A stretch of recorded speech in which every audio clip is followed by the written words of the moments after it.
Hello दोस्तों, कैसे हैं आप सब। आशा करते हैं कि आप सभी अच्छे से होंगे और अपनी पढ़ाई अच्छे से कर रहे होंगे। तो हम पढ़ रहे थे नंबर सिस्टम, और नंबर सिस्टम में हमने संख्याओं के बारे में पहली वीडियो में देखा। अगर अभी तक आपने हमारा पहला वीडियो नहीं देखा है तो मैंने डिस्क्रिप्शन में लिंक दे दिया है, जा कर के आप उसको देखिए। चलिए उसके आगे हम लोग कंटिन्यू करते हैं और देखते हैं और नंबर्स के बारे में हम लोग सीखते हैं। तो सबसे पहले हम देखेंगे इस दूसरी पार्ट में, ठीक है। ये हमारा दूसरा पार्ट है। अगर आपने अभी पहला पार्ट नहीं देखा है तो उसको देखिए। सम संख्या क्या होती है। सम संख्या बहुत से सारे लोग इसको जानते भी होंगे। तो जो संख्या 2 से विभाज्य हो, ठीक है, कोई भी ऐसी संख्या जो 2 से क्या हो जाए, विभाज्य हो जाए, उसे हम सम संख्या कहते हैं। जैसे 2, 4, 6, 8। और सम संख्या हमेशा 2k के रूप में, यानी 2k के रूप में, यानी 2 का मल्टीपल होगी। ये 2k का रूप लिखने का मतलब है कि कोई भी सम संख्या है तो वो हमेशा उसमें 2 का गुना ही हुआ होगा, यानी उसमें से कम 1, 2 तो निकलेगा ही निकलेगा। जैसे ये जो संख्या है 2 गुना 1 के फॉर्म की है। ये जो संख्या है 4, ये जो 4 है ये 2 गुना 2 के फॉर्म का है। ये तो 2 और ये k का मान 2 हुआ, ठीक है। तो सम संख्या क्या होती है भाई, 2k के फॉर्म की होती है। एक होता है विषम संख्या। तो ऐसी कोई भी संख्या जो 2 से विभाज्य न हो। अगर कोई भी संख्या अगर 2 से विभाज्य नहीं हो रही है तो उसे हम बोलेंगे कि ये विषम संख्या है। और विषम संख्या का जो फॉर्म होता है, यानी जो रूप होता है, वो 2k + 1 के रूप की होती है, यानी 2k + 1 के रूप की होती है। इसका क्या अर्थ है, जैसे ये 9, ये सारी हमने विषम संख्याएं लिखी हैं, 1, 3, 5, 7, 9, ये सारी विषम संख्याएं हैं। और विषम संख्याएं 2k + 1 के फॉर्म की होती हैं। जैसे 9 को अगर हम लिखना चाहें तो लिख सकते हैं 2 गुना 4 + 1। तो ये हुआ 2 और गुना, और 4 हुआ k और +1। तो देखिए 2k + 1 के रूप की है। यानी कोई भी विषम संख्या जो होती है वो 2k + 1 के फॉर्म की होती है। किसके फॉर्म की होती है भाई, तो 2k + 1 के फॉर्म की होती है। अब इसमें कोई चीज़ ये भी आपको याद रखना पड़ेगा कि कभी भी अगर दो विषम संख्याएं आपस में जोड़ी जाएंगी तो वो हमेशा जब जुड़ करके आएगा जो नंबर, वो हमेशा सम संख्या होगा। जैसे कोई भी विषम संख्या लीजिए 2, चलिए यहाँ पे लिख दे रहे हैं। जैसे 3 भी विषम संख्या है, 5 भी विषम संख्या है, और दोनों को हमने जोड़ा तो क्या आया, 8। तो यही हमने लिखा है कि 2 विषम संख्याओं का जो जोड़ होगा हमेशा एक सम संख्या होगा। आइए आगे देखते हैं। 2 अगर सम संख्याओं को अगर हम जोड़ते हैं तो दोनों संख्याओं का जो सम यानी जोड़ जो आएगा वो एक सम संख्या ही होगा। आप देखना चाहें तो देख सकते हैं। जैसे हमने 2 ले लिया और 6 ले लिया तो क्या आया भाई, तो 2 सम संख्याओं का जो जोड़ आया वो 8 आया। आप कोई भी लेके देख सकते हैं, ठीक है। ऐसे ही हमने बताया, आपको लिखा है कि 2 विषम, यानी कि एक विषम संख्या और एक सम संख्या, एक विषम संख्या और एक सम संख्या का जब जोड़ निकालेंगे हम तो वो हमेशा एक विषम संख्या आएगा। चलिए एक हम लेते हैं विषम संख्या और एक लेते हैं सम संख्या, और दोनों का जोड़ करते हैं तो एक विषम संख्या आता है। तो इसी चीज़ को मैंने लिखा है, एक विषम संख्या और एक सम संख्या को जब भी आप जोड़िएगा तो एक विषम संख्या आएगा। तो आशा करते हैं कि ये आपको समझ में आया होगा। आइए अब दूसरे चीज़ को देखते हैं। यानी दूसरा आपको क्या याद रखना पड़ेगा कि 2 विषम संख्याओं का जब गुना करिएगा, 2 विषम संख्याओं का, कोई भी 2 विषम संख्याओं का गुना करिएगा तो उसे हम क्या बोलेंगे, यानी उसका जो मान आएगा वो विषम संख्या आएगा। जैसे 2 विषम संख्या लेते हैं, 3 गुना 5, और दोनों का मल्टीप्लाई करिए, 3 × 5 = 15। तो यही हमने लिखा है कि 2 विषम संख्याओं का जो गुना होगा हमेशा एक विषम संख्या होगा, ठीक है। अब आगे देखते हैं। अगला है 2 सम संख्याओं का। 2 सम संख्या है और उसका हम गुना करेंगे आपस में तो सम संख्या आएगा। जैसे 2 गुना 4 क्या आएगा भाई, 8।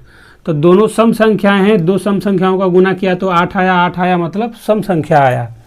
अब अगला जो बात है कि एक विषम संख्या हो और एक सम संख्या हो और तब इनका गुना किया जाए तो क्या आएगा, एक सम संख्या आएगा। चलिए एक विषम संख्या लेते हैं और एक सम संख्या लेते हैं और इनका देखते हैं कि प्रोडक्ट क्या आता है। तो 3 विषम संख्या है और 2 सम संख्या है, तब इन दोनों का प्रोडक्ट आया यानी जो गुणनफल आया वो एक 6 आया और ये एक सम संख्या है। तो याद रखिएगा कि एक विषम संख्या का गुना जब सम संख्या में किया जाता है तो एक सम संख्या प्राप्त होती है। और ये एक मोस्ट बात ये है, जैसे ये किसी भी संख्या, कोई भी अगर संख्या निगेटिव है और उसका पावर विषम है, यानी कोई भी कितना भी बड़ा पावर हो, कोई भी संख्या निगेटिव है और उसका पावर विषम हो और कितना भी बड़ा पावर हो, तो उसका जो मान आएगा वो निगेटिव आएगा, पॉजिटिव नहीं आएगा। जैसे मान लेते हैं -2 हमने लिखा, -2 के पावर 3 लिखा, तो देखिए माइनस ये निगेटिव संख्या है और इसके पावर विषम है।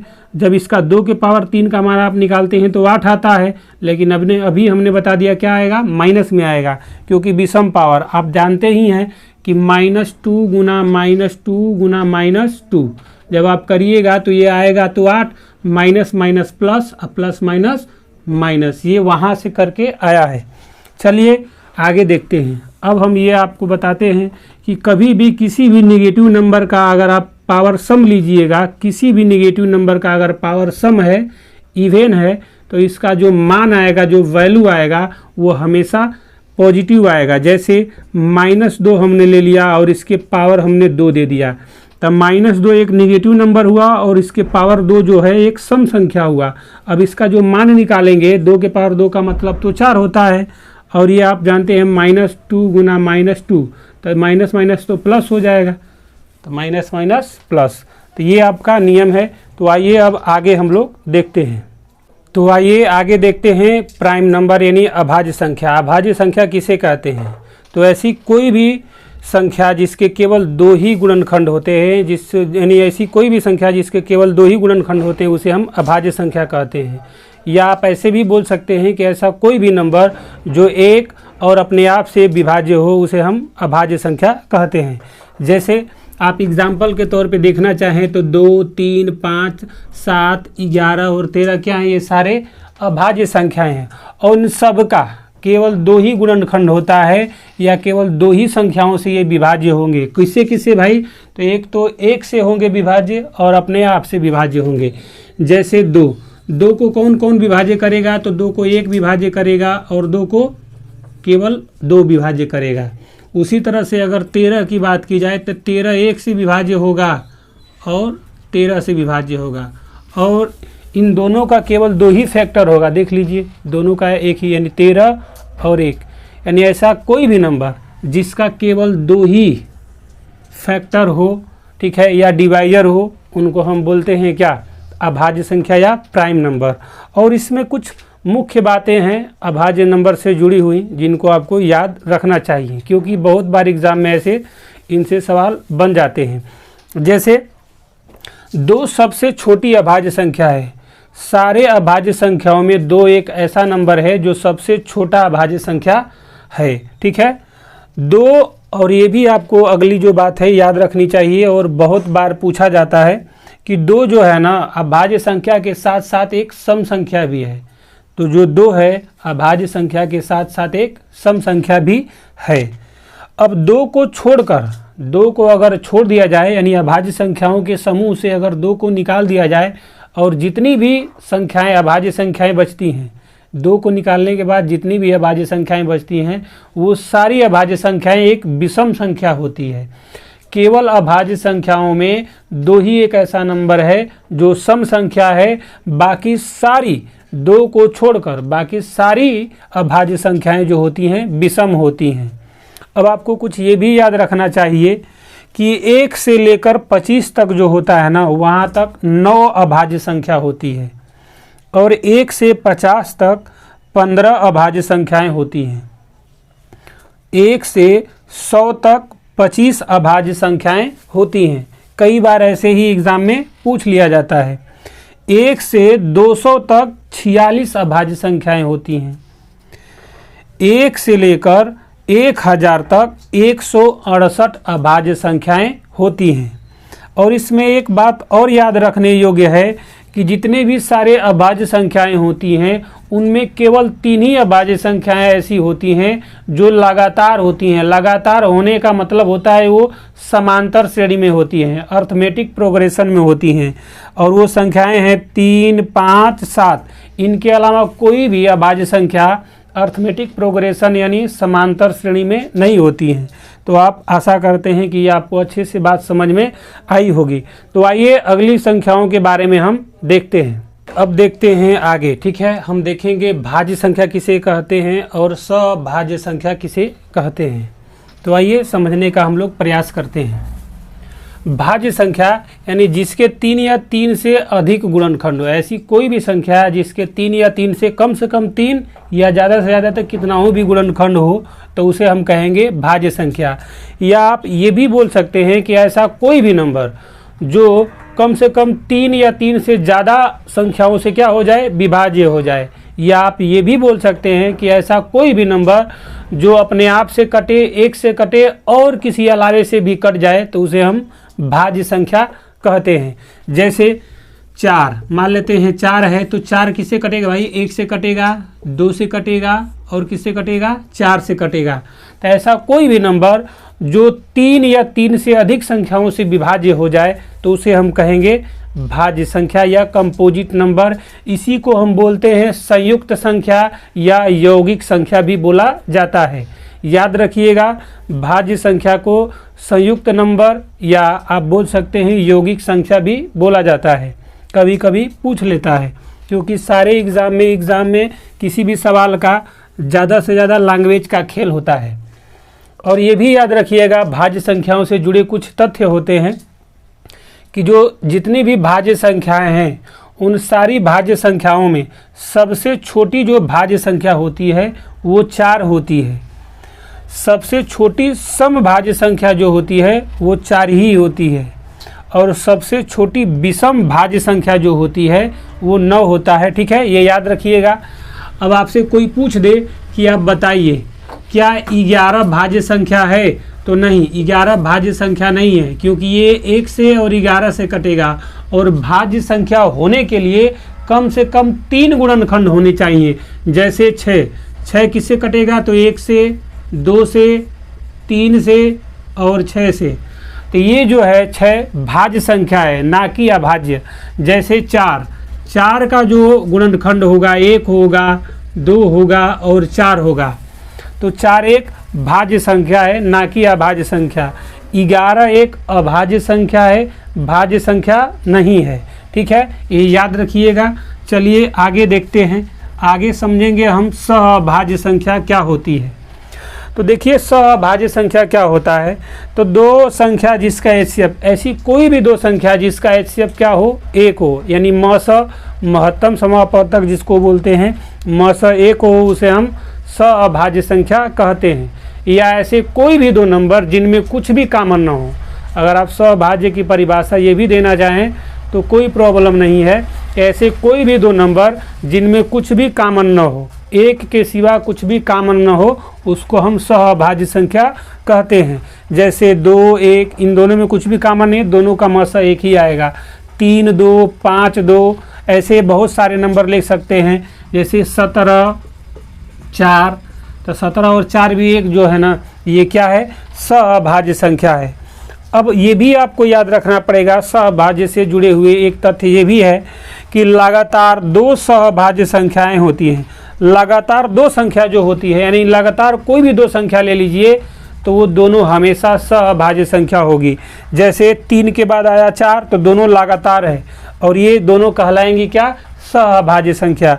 जैसे 5 आया, 5 के बाद तुरंत आता है 6, तो ये लगातार है, और लगातार है, इन दोनों में कुछ भी कॉमन नहीं है, इसलिए सभाज्य संख्या है। तो याद रखिएगा, कोई भी 2 लगातार नंबर, कोई भी 2 लगातार संख्या ले लीजिए, और दोनों जो लगातार संख्याएं होंगी वो सभाज्य संख्या होंगी, अर्थात उसका एचसीएफ 1 होगा। रेलवे हमेशा इससे सवाल पूछता है। ठीक है, आइए समझाते हैं।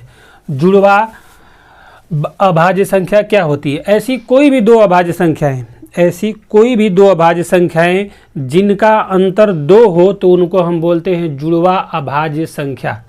क्या हमने बोला कि जुड़वा अभाज्य संख्या किसको कहेंगे, तो यदि 2 अभाज्य संख्याओं का अंतर क्या हो, 2 हो, तो उसे जुड़वा अभाज्य संख्या कहते हैं। जैसे 5 और 7, 5 और 7 में भाई क्या जानते हैं, 5 और 7 में जो है ना, दोनों ये क्या हैं, जुड़वा अभाज्य संख्याएं हैं, 5 और 7।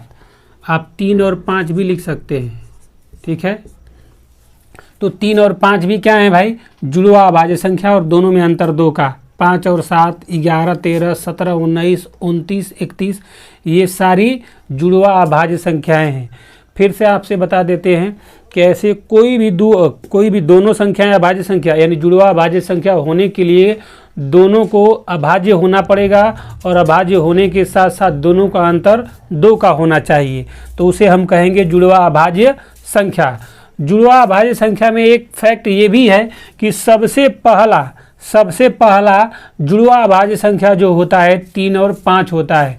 अब इसके बाद जो मिलेगा वो मिलेगा, इससे पहले कोई जुड़वा अभाज्य संख्या नहीं होता है। तो याद रखिएगा 3 और 5 जो होता है वो हमेशा यानी सबसे पहला जुड़वा अभाज्य संख्या होता है। परिपूर्ण संख्या क्या होता है, तो परिपूर्ण संख्या का मतलब होता है परफेक्ट नंबर, ठीक है। क्या बोलते हैं, परफेक्ट नंबर। परफेक्ट नंबर क्या होता है, तो ऐसी कोई भी संख्या जिसके सभी गुणनखंडों का योग संख्या से क्या हो, 2 गुना हो। ऐसी कोई भी संख्या जिसका सभी गुणनखंड लीजिए और उन सबका गुणनखंड का क्या करिए, योग करिए, और योग करने पर उस संख्या से 2 गुना आ जाए तो उसे हम कहेंगे परिपूर्ण संख्या या परफेक्ट संख्या। और परफेक्ट संख्या यानी परिपूर्ण जो संख्या होता है, आप निकालना चाहते हैं तो आप कभी भी निकाल सकते हैं परिपूर्ण संख्या। कैसे निकालेंगे, 2 के पावर p माइनस 1, 2 के पावर p और नीचे बेस में से 1 घटा देंगे, और p जो यहाँ पे है क्या है, अभाज्य संख्या है। ये कैसे आएगा, जब इस पे सवाल आएगा तो हम सारी चीज़ें सीखेंगे। जैसे 6 एक क्या है भाई, तो एक ये सबसे परफेक्ट संख्या है, और ये 28 भी एक परिपूर्ण संख्या या परफेक्ट संख्या है, और 496 भी एक परिपूर्ण संख्या या परफेक्ट नंबर है। कैसे, आइए देखते हैं। जैसे 6 को कौन कौन काटेगा भाई, तो 6 को काटेगा 1, 2, 3 और 6, और जो भी गुणनखंड है इन सबको जोड़िएगा तो कितना आया, 12।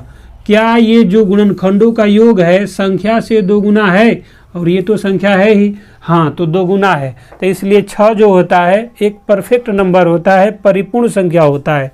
उसी तरह से 28 को लीजिएगा तो आप जानते हैं कि 28 को कौन काटेगा, 1 काटेगा, 2 काटेगा, 4 काटेगा, 7 काटेगा, 14 काटेगा और 28 काटेगा, और सबका जब योग करिएगा तो 56 आएगा।